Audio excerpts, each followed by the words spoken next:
வணக்க நண்பர்களே, இந்த வீடியோவில் நம்ம என்ன செய்தி பார்க்க போகிறோம்னா, சவால் விட்ட ஆதவ் அர்ஜுனா, உங்களுக்கு அவ்வளவு ரோசம் இருந்தால் வெளியே அனுப்புங்க என கொந்தளித்த நேரு. இணையதளத்தில் வைரலாகும் வீடியோ காட்சிகள். வாங்க என்ன தகவல் என்ன செய்தின்னு இந்த வீடியோவில் பார்க்கலாம். முதன்முறையாக நம்ம சேனலை பார்க்குறீங்கன்னா சப்ஸ்கிரைப் பண்ணாதவங்களாம் சப்ஸ்கிரைப் பண்ணிக்கோங்க. பெல் பட்டன் சிம்பல் அமைக்கி நம்ம சேனலோட நோட்டிஃபிகேஷனை எனபிள் பண்ணிக்கோங்க. நாங்கள் போடுற வீடியோ எல்லாமே உங்களுக்கு உடனுக்குடனே வந்து சேரும். தமிழக சட்டசபையில் இன்று ஆதவ் அர்ஜுனா சவால் விட்டதை தொடர்ந்து காரசார விவாதம் நடந்தது.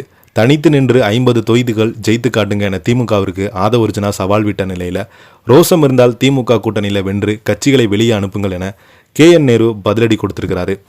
தமிழக சட்டசபையில் இன்று அமைச்சர் ஆதவ் அர்ஜுனா பேசும்போது நிறைய இடங்களில் திமுகவினர் ஒரு விஷயத்தை அடிக்கடி சொல்லி கொண்டிருக்கிறாங்க. காங்கிரஸ் வெற்றி பெற்றதுக்கு நாங்கள் தான் காரணம், ஐயுமல் வெற்றி பெற்றதுக்கு நாங்கள் தான் காரணம், விசிகா ஜெயிக்க நாங்கள் தான் காரணம் என்கிறாங்க. தாவேகா தனிப்பெரும் கட்சியாக 108 இடங்களில் வென்றிருக்கிறோம். 23 கட்சி கூட்டணி இல்லை என்றால் திமுக 10 தொகுதியில் கூட ஜெயித்திருக்காது. சென்னையில் அந்த 2 தொகுதிகள் கூட ஜெயித்திருக்க முடியாது. காங்கிரஸ், விடுதலை சிறுத்தைகள் கட்சி, கம்யூனிஸ்ட் கட்சிகள், ஐயுமல் ஆகிய கட்சிகள் இல்லை என்றால் திமுக எதிர்க்கட்சியாக கூட அமர்ந்திருக்க முடியாது. நீங்கள் எதிர்க்கட்சியாக இங்கு அமர்ந்திருக்க காரணமே கூட்டணி தான். அடுத்த தேர்தலில் எங்களை மாதிரி திமுக தனித்து நின்று 50 இடங்களில் வெற்றி போட்டு காட்டுங்கள் பார்க்கலாம் என அமைச்சர் ஆதவ் அர்ஜுனா சவால் விடும் வகையில் பேசியிருக்கிறாங்க. ஆதவ் அர்ஜுனா பேச்சால் திமுக எம்எல்ஏக்கள் அமளியில் ஈடுபட்டாங்க.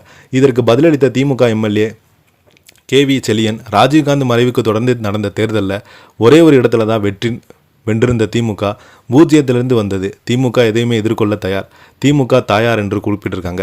அதைத் தொடர்ந்து திமுக எம்எல்ஏ KN நேரு பேசும்போது, திமுக கூட்டணியிலிருந்து வெற்றி பெற்ற கட்சிகள் ஆதரவால் தான் தாவேகா என்று ஆட்சி இருக்கிறது. உங்களுக்கு அவ்வளவு ரோசம் இருந்தால் அவங்கள வெளியில் அனுப்புங்க, கூட்டணி கட்சிகளை வெளியே அனுப்பிவிட்டு தனியாக நின்று ஆட்சி நடத்துங்க என காட்டமாக கூறினார். இதனைத் தொடர்ந்து பேசிய அமைச்சர் ஆதவ் அர்ஜுனா, இங்கு ஒவ்வொரு கட்சிக்கும் தனித்த அடையாளம் உள்ளது, யாரும் அடிமை கிடையாது.